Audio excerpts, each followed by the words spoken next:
We have to look around the country at these primaries in the more central part of the country. But from the Republican standpoint, on those races, it's where it's not a D+12, but it's a more competitive battleground race. It will work well for the Republicans. I just but there are these moderate Dems. Many Republicans will support them and will support their elections. Someone like Richie Torres, we write checks to and we support. And we hope for more of them. We hope that those voices are loud in the Democratic caucus. And for the senators also. I mean, I'm very proud of my two Democrat senators that stood out on that Bernie Sanders vote and, are moderates. So that's sort of a perspective from a Republican / I like a good Democrat voter on this. Thank you. Now, you mentioned the El Sayed Stevens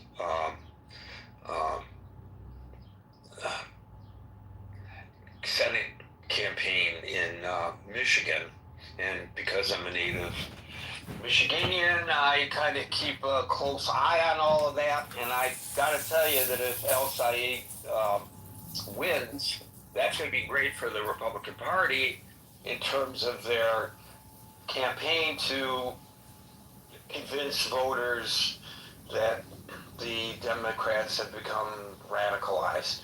I don't know what the polling shows there. I was just starting to look that up. But it's a closely watched race, and it's got traditional Jewish Democratic voters in Michigan extremely concerned. No question about that. And it would be interesting to see that if El Sayed becomes the nominee, whether some of those traditional Democratic voters flip and become Republican voters. Well, that's actually the last thing I wanted to say to you, Gary, is we are flooded at the Republican Jewish Coalition. I've never seen this much interest with people that felt homeless from their party and have now shifted over. I mean, our membership is up, our conferences are selling out, and we're seeing it from all around the country. So there's definitely a shift, and we obviously saw it in the last cycle with the percentage of vote in the swing states. But for sure, that is happening. I have a friend who is a volunteer lobbyist for AIPAC, has been for many years. And he's a solid Republican, but he acknowledges to me, he has in the past anyway, that when he goes up on the Hill, you get uniform support for Israel from Democrats and Republicans. That's starting to change. Now, some people might say this is a reason to embrace the Democratic Party, but a lot of people who you and I know think otherwise. Thank you, Abby. We'll go to Jim, followed by Steve. Hey, Gary. Thanks a lot for bringing me up. I was thinking about that, and when you read the citation at the beginning, I started feeling a little bit anxious because about this time recently, the party did that, and Kamala came, and I liked Kamala a lot, but I felt like moving too far to the left alienated our center folks in the Democratic Party, of which I'm one of them. It didn't alienate me.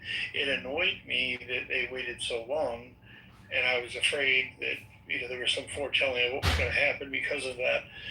But what I'm concerned about, and what makes me a Democratic socialist, is that I see what's happening to our social safety net and programs like IDEA, where there's current litigation, Texas versus Kennedy, which is undermining the Individuals with Disabilities Education Act of 1970, which is the Rehab Act of 1973 amendment, or the amendment to the Rehab Act of 1954, the amendment of 1973. And if I was confusing at all in saying that, please let me know.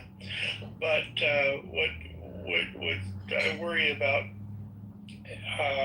is that if we go AOC, I mean, I've heard people go off about AOC, but when I've seen interviews with AOC, she didn't sound crazy to me. I know there may have been some performative things that, as a man who's blind, I may have missed.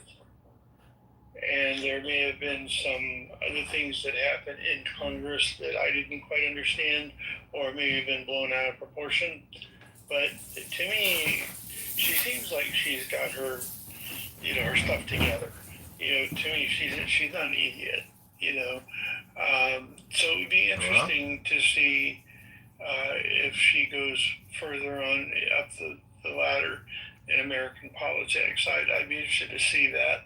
There's some other younger leaders, which I think both parties need, but, I mean, with the passing of Lindsey Graham, I think slowly but surely, even the Republicans are realizing that you need to get some more young blood, because if you don't, there's, the Charter Party's going to dwindle. So I don't have a lot to say today except for those things, except, like I said, I hope, as a moderate, that we don't go too far left and scare everybody, and that we do pay attention to the fact that it's great to be the land where business can start up, and you can be, whoever or whatever you want to be in a country, and not have either a rigid or, invisible caste system like a lot of countries do. But man, I would just hope that we don't go too far left, and then we have what happened again, as they say, oh, well, we've learned to deal with crazy. So crazy is what's familiar. And so when we vote, we really don't want to change. And that's pretty awful, but we've dealt with crazy so much that, I don't know, that I don't want us to become immune and not realize that crazy really is crazy. And if there really is some sanity left in the world, I'm done speaking. Thank you. No, I think you're correct that both parties are looking for young blood. They have to look towards the future.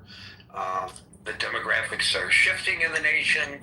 The baby boomers are dying off. There are new ideas. There are more attractive candidates that maybe form more so than substance. There's no question about that. But the issue here is not whether AOC, for example, is intelligent or not. The issue is she espousing philosophies that we would like to see embraced by a future president of the United States, given the polling today, which puts her way out in front among potential candidates for presidential, for the nomination for the Democratic Party for president. Thank you for that, Jim. We'll go to Steve, and then we'll give Marshall a chance to get acclimated and come back to him. Steve. Figure Marshall Rankin kicked Gary, me. I slightly disagree with the analysis so far, and not really disagree, but I think there's a slight edge to this, and I think the edge is this. I think the Democratic Party, as a party, they started to shift to build coalitions of a lot of different groups that have a lot of different objectives. And I think in a way, because of this, the type of coalitions they're trying to build, that the combined groups find that if they join together and they espouse a given line that can be a vehicle to what they eventually want to achieve, that they've gained a certain amount of power. Now, the exact amount, I don't know. That to me is an open question. I think there's it's starting to build in the Democratic Party, and what's concerning to me about that is that we have a lot of people in the last 20 or so years that to me it's like a grievance culture, and everyone has grievances about things, but to have a grievance without a solution is an issue. And I think the weakness of some of these people on the far left is they articulate a grievance, but they can't articulate the solution that the grievance needs to achieve or how it's going to be done. It's kind of like that mayor in Seattle was posed a question, if you put this tax on these people, what if they move out? And she kind of chuckled and said, let them move out. Well, they did. And it devastated the downtown office part of Seattle to the point that the vacancy rate is extremely high. Well, what do people do? They went across the river to Bellevue or the coast or whatever there and got away from it. You can have a belief in something, but to have just a belief without an articulate way to convey what your solution is versus what's already here is disconcerting. And I think that's the problem. There's the grievance aspect of it without the solution aspect to it. For instance, I've heard some people, get wound up by ICE, and ICE has had their troubles. But to say we're going to eliminate ICE and we're going to eliminate a border, okay, what does that look like? I mean, how do these things manifest themselves in it, and what are you saying, and what kind of effect? These type of things are never thought through well. Or like, let's defund the police. Yeah, okay. 2 a.m, you got a guy kicking down your door, and you call, and there's not a cop to come and see what's going on. That's a solution. But that's where I think this crack or part of the Democratic Party is trying to drag them off the rails, where anyone with a brain in their head will say, oh, hold it, just a second, we can't go there. You want to do these things, and we can see where this is going, but you don't provide a solution. So I think there's the inherent danger is we got a lot of people that's getting into politics with pick your grievance, and they articulate it well to the people that feel like they're part of that group, and they'll nod and they'll say yeah, but there's never solutions in a way that's meaningful or can be put into a budget or can articulate what's that's going to mean to society in general. And I think there's your problem. So I think the Democratic Party, by the nature of how they've run the past 15, 20 years of their coalition, has allowed this to fester, and it's become more prominent. And I think it's become more prominent because we're seeing a younger generation that's coming in that has grievances but no solutions. So there's your problem, and I'll leave it there, Gary. So, Steve, you mentioned numerous times that they don't have solutions. They just cry about the problems. But it sounds more to me like that's not really what you're saying. I think what you're arguing is they have solutions, you just don't like the solutions they come up with. Well, Gary, I mean, a solution that doesn't work, do you call it a solution?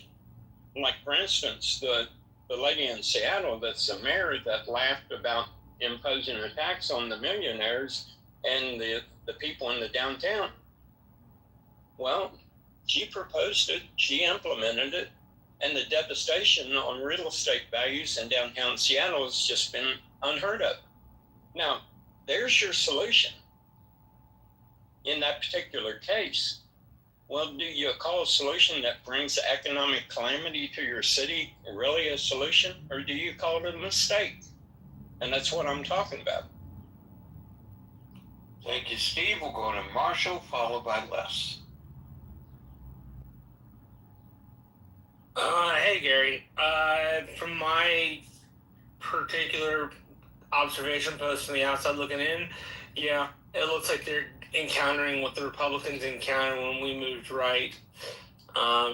It seems like they got a hard left turn in their party. So I don't know what you do with that, but it does seem like they're facing that.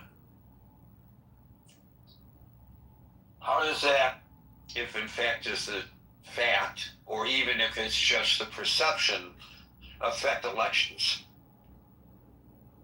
It means that on the party primary side, they'll probably have more folks who are progressive, and that may mean that they wind up against either moderate Republicans or Trump folks. And in the case, like my state House rep, a MAGA guy against a DSA guy, you're going to have the extremes versus the extremes, and that doesn't seem like it'll help anybody. But, that's what it seems like it'll do.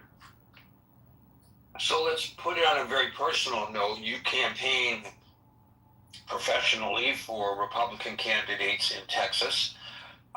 Would it be a gift to your candidates, theoretically, if their opponents were Democratic socialists? Yeah, actually it would.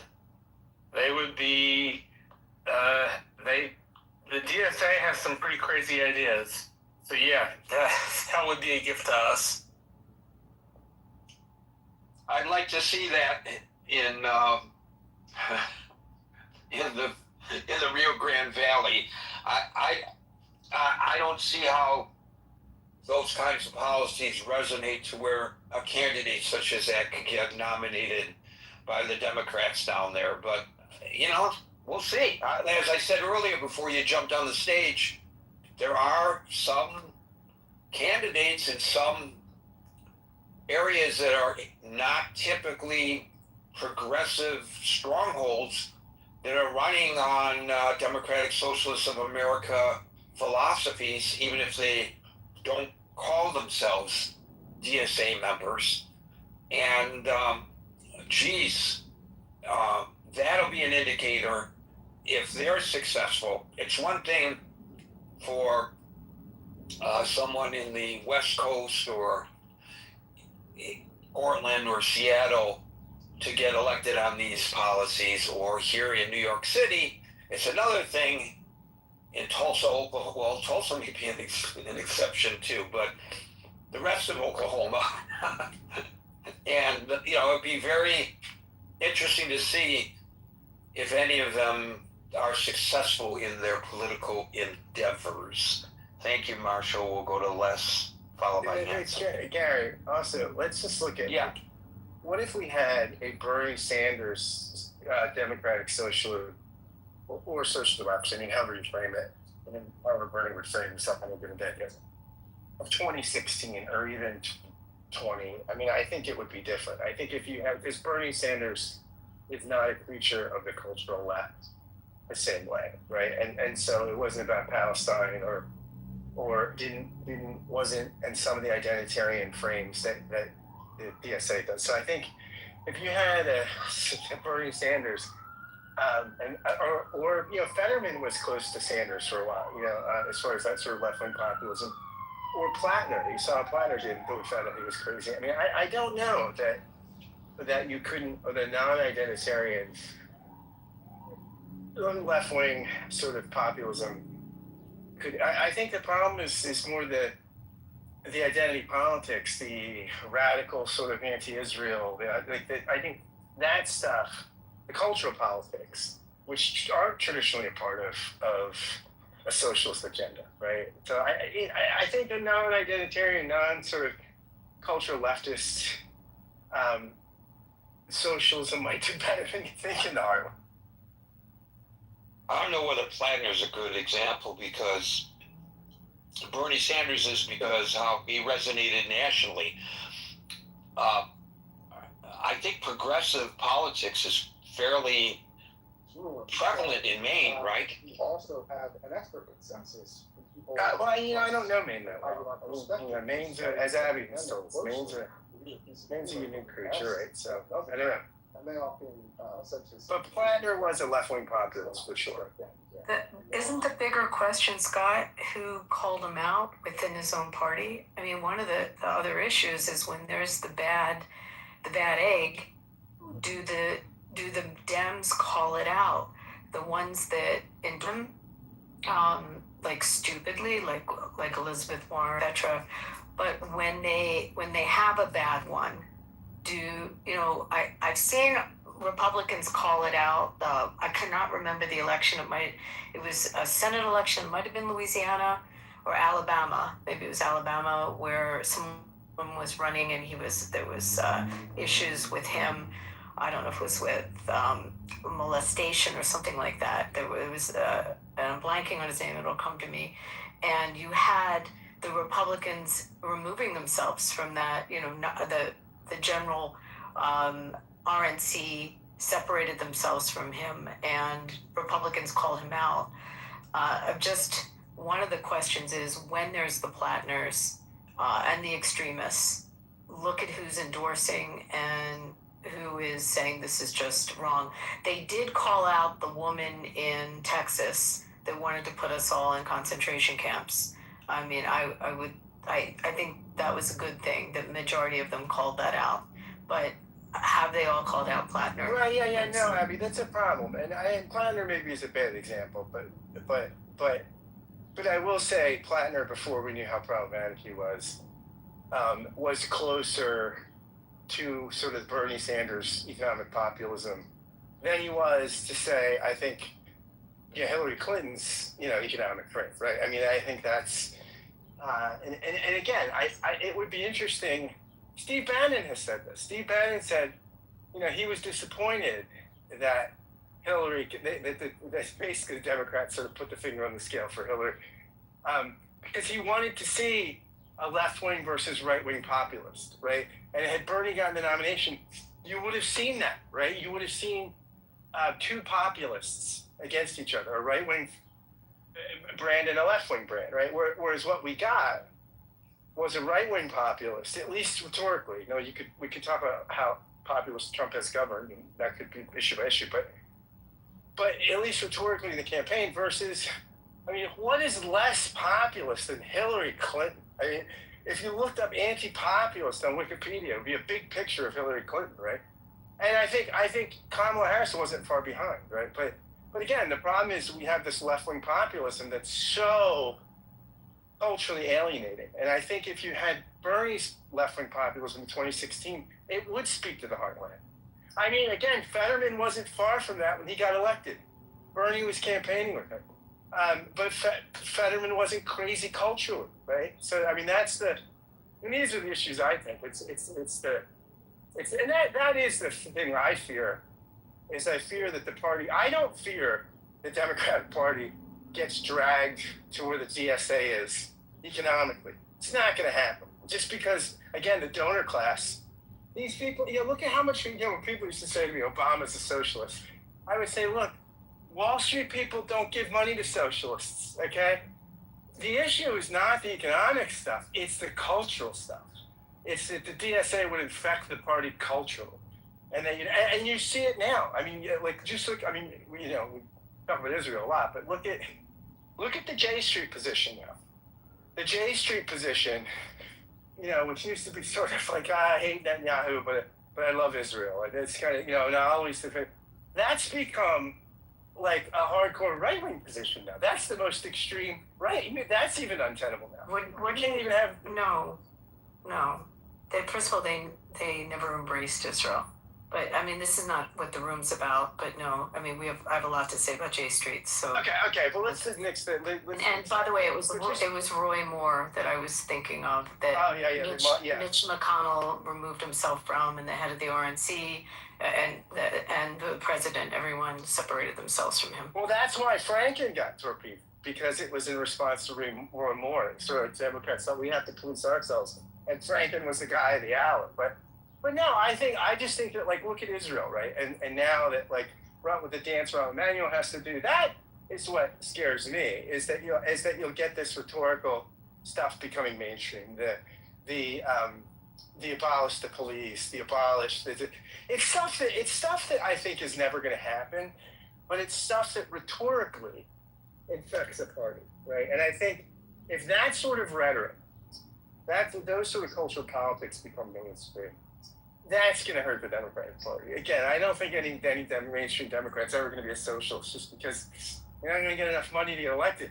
People with money don't want socialism. You got to get elected. But the cultural politics, the limousine liberals buy into that shit sometimes, and that will be the death of the party. I think one aspect of this that we have not discussed that's very important, part of the equation that's now been raised, has to do with Donald Trump. Plattner, every vote for the Democratic Party for the U.S. Senate is so vitally important to the party that they set aside what's right for the expediency because they are so focused on the possibility of gaining control of the Senate in order to hold Donald Trump in check. And so they tried their best to stay with Plattner as long as they could until it was so untenable they had no choice. And then they scrambled to determine who would be a palatable candidate who could, in short order, become the nominee and then potentially the successful candidate in that race. And so I look at the Al-Said situation in Michigan, which just drives so many mainstream Democrats crazy. And I saw an interview with Joe Crowley, the former congressman who got upset by AOC because he didn't have his eye on the ball in his district. Very powerful member of Congress. Should not have lost his reelection, but he got primaried out because he wasn't paying attention. And he was interviewed yesterday about Al-Said, and they said, and the interviewer asked him, well, I mean, how can you support a guy like this? And he said, look, Democrats have to keep their eye on the ball. Well, you know, Republicans learned this lesson, right, Gary, about power. You know, somebody like Lindsey Graham said said about Trump in 2016 when he was running that Trump was a race-baiting, xenophobic, religious bigot. And Lindsey Graham changed his tune when it became clear that the xenophobic, race-baiting, religious bigot was going to win the nomination, right? I mean, but parties do this, right? And Lindsey Graham. You know what that's called? You know what that's called? Selling out.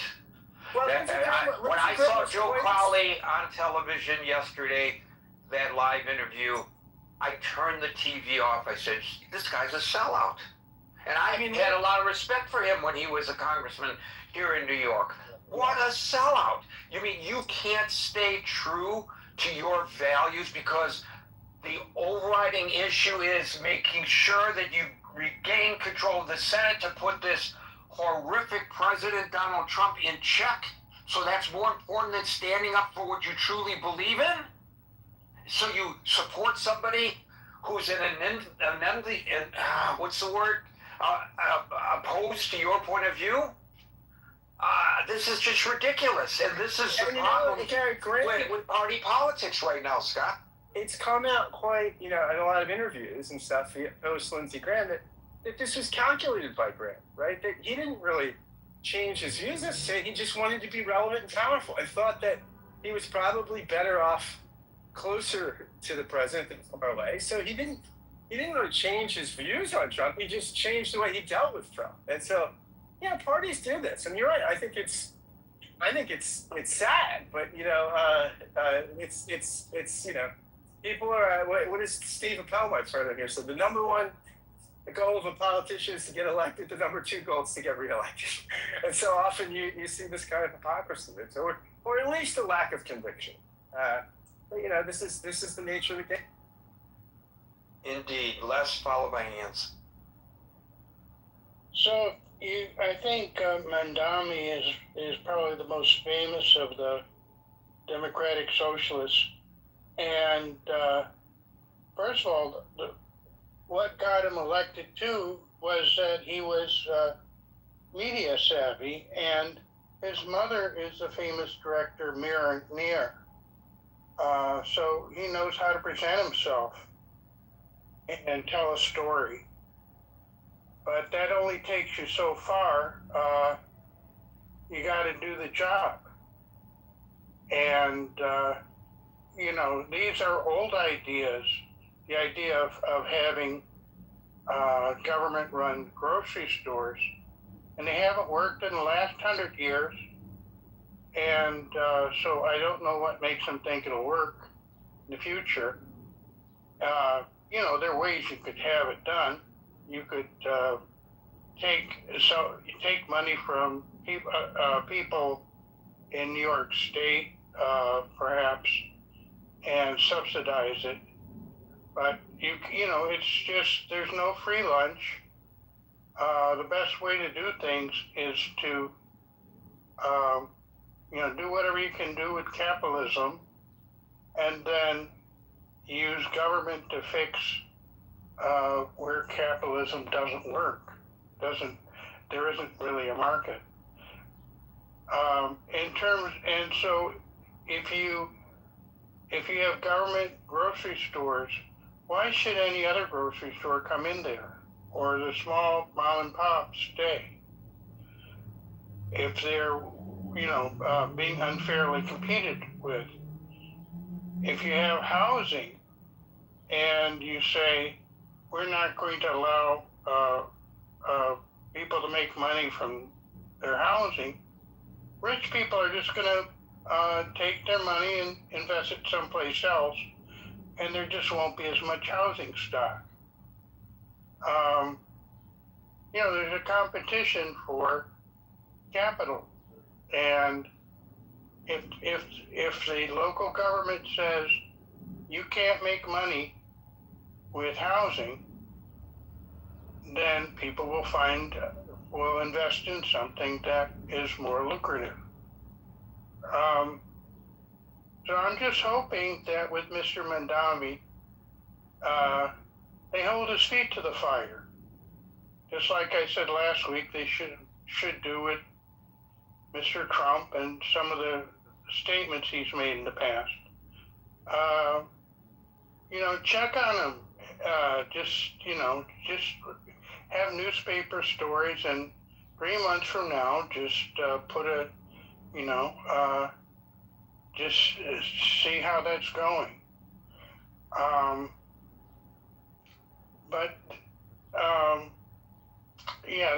That's my only point, that can tell a good story. He's got some very old ideas that haven't worked in the past that he can make exciting because he knows how to deal with the media. And that is a positive thing for a politician to have. But the other thing is, if you're going to do your job, do your job. I don't see how, displacing half the Jews in the world and driving them into the sea is part of the mandate for the mayor of New York. But it seems to be a bee in his bonnet. Thank you. So the thing about Mamdani, and I don't want to just focus on him, but of course we're talking about democratic socialist policies here and how they're influencing the mainstream Democratic Party. He proposes things and makes pronouncements when he knows full well they cannot be achieved. So I'll give you an example. He announced that before he got elected, it was part of his platform, free buses for all. And boy, we love this guy. Everybody wants free buses. He's a great mayor, people tell me now. He's going to give us free buses. Well, the fact is that the bus system in New York City is not run by the city of New York. It's run by the state of New York. And he was in the state legislature. So when he was in the state legislature, if he really wanted free bus service for the people of New York, he would have proposed legislation that would have made that possible. Not that it would have passed, but he would have, said, I believe that there's free bus service, and he would have fought for it, but he did not. He waited until he lacked the authority or ability to influence that, and then claimed that's what he was going to do, knowing full well he could not. And you point out his pronouncements about Israel, and most notably, we're going to arrest Benjamin Netanyahu when he comes to New York City. He knew full well, and finally yesterday he acknowledged he lacked the authority. He knew full well he lacked the authority to arrest Benjamin Netanyahu. And furthermore, when he issued a video statement yesterday in which he acknowledged that, but he called upon the United States government to arrest him, he knows that they lack the authority. Right. They lack the authority because he's going to be here for the UN General Assembly, and the agreement between the United Nations and the host country is that anybody credentialed arrives and leaves along with their family members unimpeded. That's the agreement. That dates back decades. You do not have the authority, even if you had the desire, as President of the United States even, to arrest the most despotic dictator who comes in September to New York City. You do not have the authority to do this. In fact, the only restrictions that the United States government can put on a UN credentialed diplomat is that you can require that they not travel beyond 25 miles of UN headquarters. That's right. part of the agreement. But that's all the authority you have. So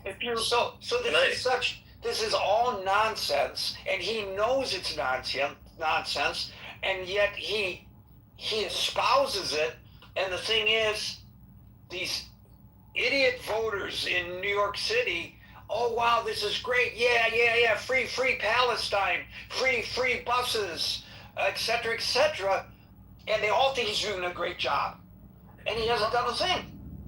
Well, let me give you a story I heard. A politician dies and goes to heaven. Okay, I know that sounds improbable, but stay with me. And Saint Peter says, we're feeling in a generous mood today. You get to choose if you want to go to heaven or hell. And he says, where are all my friends? And they said, well, he said, they're in hell. Well, let me try that out for a day. Well, first he tries out heaven for a day, and there's the harps and all that kind of stuff. And then he tries out hell. He goes down the escalator, and he spends a day there, and they're all having a great time, and he gets to play golf with all his buddies, and it's just, he has a time of his life. But he can only stay there for one day, and he has to go back to heaven. And so he goes up the escalator to heaven, and St. Peter says, so do you want to stay in heaven? And he said, no, I like it down there. And he says, as you wish. And he ends up in hell. And it's just, unfortunately, it turns out to be a place of fire and brimstone. And he asked the devil, hey, what happened? He said, well, yesterday was a campaign. Today we're actually governing. And that's the way politicians are. Exactly. Thank you, Les. We'll go to Anson, followed by William. That's a cute story. Anson. In ever since 9/11, we started with Bush too, and we had a 8-year administration that was to the left, to the right, but not radically so. And then in come the left-leaning Democrats, but there were not too many screams about socialism and all that stuff. And then in 2016, we all know what happened, and that was a sharp lurch to the right. And then we lurched for 4 years, and then we lurched back to the left, which was further left than Obama had been. And then here we go, another 4 years, and we've lurched back to MAGA on the right, which sometimes borders fascist. And we're going to lurch back to the left. The question is, how far are we going to lurch back in 2028? Where they at least have some fringe elements that talk like and act like communists. Communists versus fascists. I wonder who would win a Stalin and a Hitler election. But my point is, we've been lurching. We have not been smoothly governed, peaceful and progressive, and always on the upward slope of improving the lives and conditions of America. We have tried to put dotted lines and lurch to nirvana, make America great again. And then we're going to lurch in the absolute opposite direction, and government is going to take over. Government's going to run society. They're going to nationalize companies that are going to have government-run healthcare, government-run